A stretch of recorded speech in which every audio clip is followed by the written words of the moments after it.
In this question, we have a vehicle that was purchased for $30,000 and we are assuming the value of the car decreases 8% per year.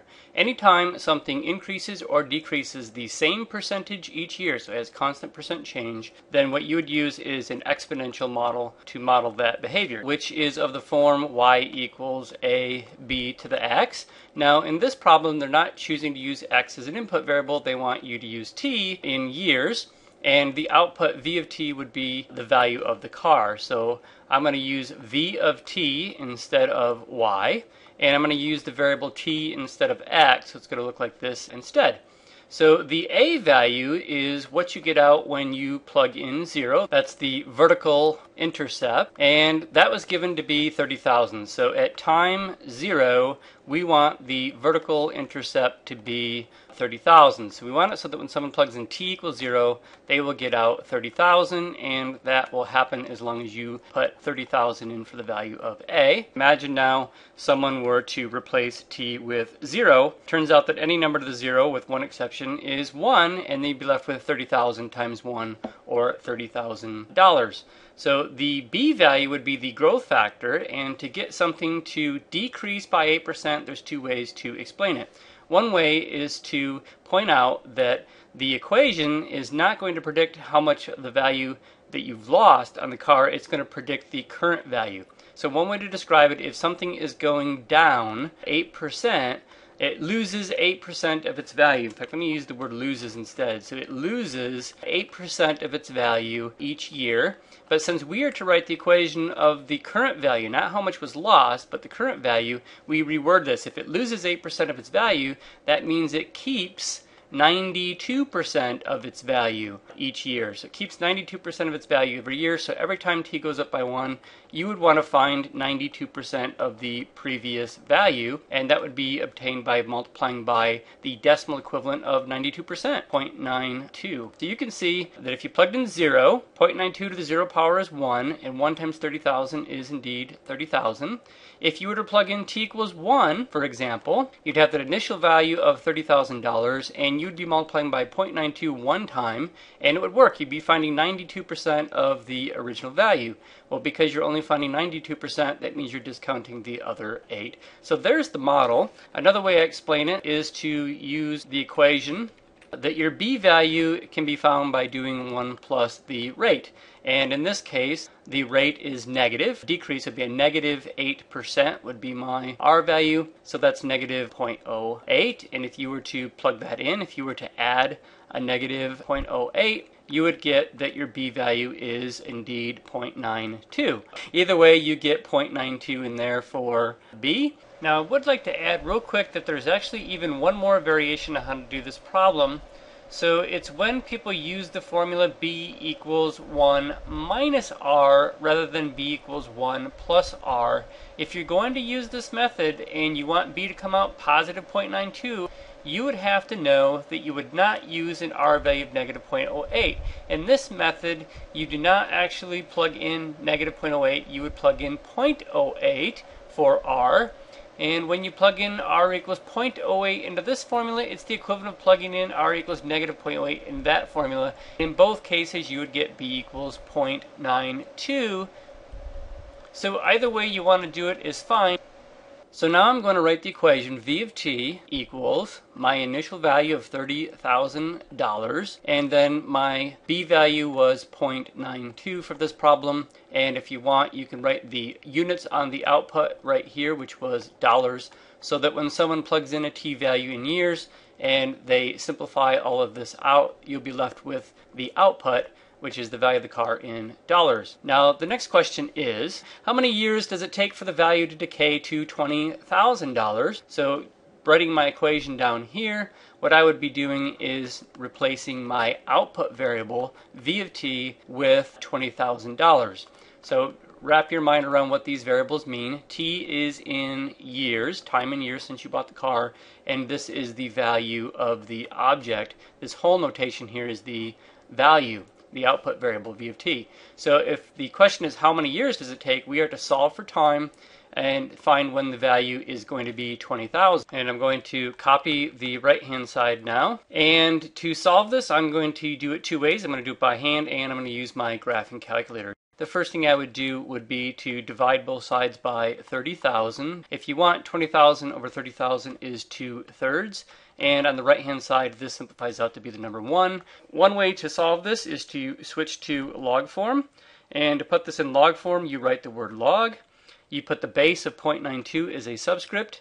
And to the other side of the equal sign, you always write the exponent, which in this case is t. And then the idea is that the base, 0.92, is raised to the t power and is supposed to give you some answer here. And the answer we would want to get is the number 2/3. Now on my calculator does not do base 0.92, so I'm going to have to use the change of base formula because I have a base 10 logarithm on my calculator, not a base 0.92.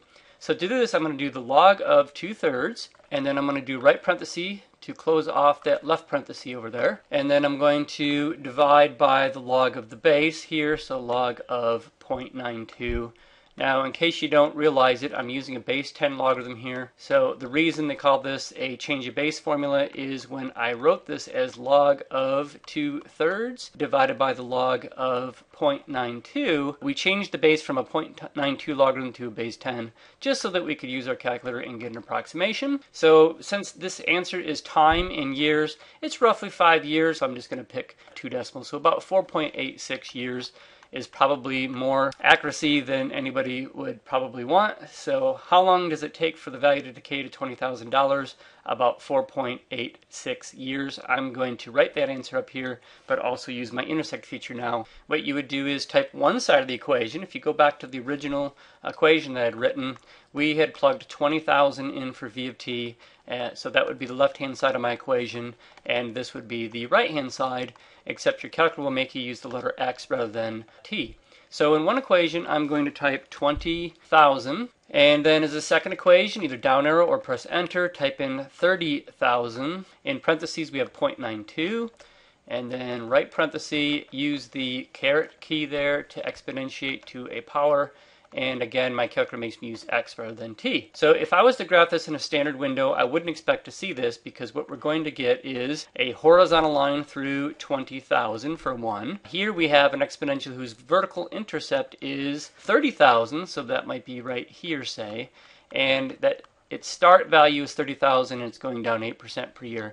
8% per year is not very fast, so I would expect it may take a long time for these curves to intersect, and my job is to figure out what that time value in years would be, and it may not be enough to let it decay for 10 years, I'm not sure. So in my window, maybe I'll leave my x max 10 for the time being, go down, and at least change your y max from 10 to say 30,000 or more. I'm going to go 30,000. So there that is. If I hit graph, so there's my line, y equals 20,000. We should see the exponential starting at 30,000 and going down to hit the curve. So it looks like x equals 10 years, or I should say t equals 10 years, was a sufficient amount of time for it to decay from 30,000 to 20,000. You would hit second trace to access the calc menu, and then hit number 5 on the keypad for the intersect feature. It's going to ask you, is this the first curve that we want to consider? You press enter. Is this the second curve that you want to consider? Press enter, and then trace to the right to guess where the intersection is. And turns out you can be a bad guesser. If there's more than one intersection, then you're going to want to go to the one that you're trying to find, as the calculator only finds one at a time. So after going over to the right, notice I pressed enter a third time to get that they intersect at 4.86 years, the same answer that we got before. So that's just the graphical way to verify that the answer is 4.86 years. The next question would be start out exactly the same. I'm going to copy it down here. This time they're giving me a value again, but they're a little bit more cryptic. It says write and solve the equation you would use to find the number of years, so still asking to find t, until the car is worth half of its original value. So if you remember, the original value was $30,000. So this means nothing more than what time would the value be half of 30,000, half of its original value? That would be 15,000. And again, you can do this either by hand or using the graphing calculator. The first thing you'd want to do by hand, since this is being multiplied, is to divide the 30,000. And if you did this, you would get a half. No surprise there, because we're looking for where the value is half of the original. And this would simplify out over here. You'd just be left with 0.92 to the t.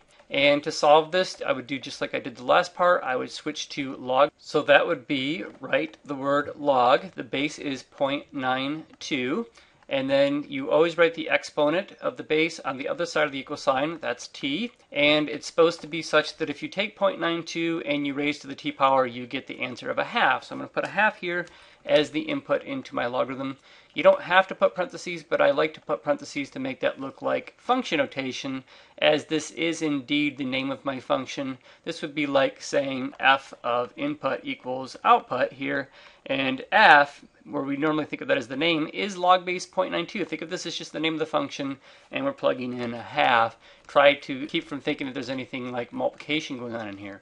So I'm going to have to go to my calculator and change the base to base 10, and the change of base formula says that you take the log of a half and then divide by the log of 0.92, and by not writing the base, we're saying that it is base 10. In fact, I have to do that so that, let me hit second mode to get to the home screen, so that we can use our base 10 logarithm button here. So when you hit log on the home screen, you're getting a base 10 logarithm.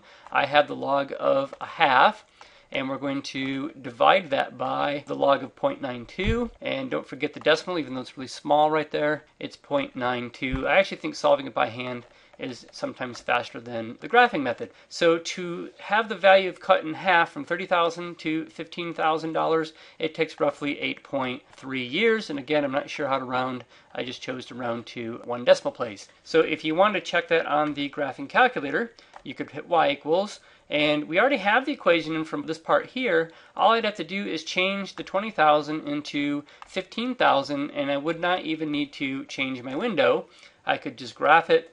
So same thing, press second trace, press number 5 for the intersect feature, press enter to say that this is the first curve, press enter again to say that this is the second curve, and then if you want, you can move your guess over. By the way, if you press second right arrow, it actually is faster than just pressing right alone. And then again, if there's only one intersection on the screen, you actually can get away with just pressing enter and it'll still find it. So my intersection is about 8.3 years, just like I found before using the by hand method.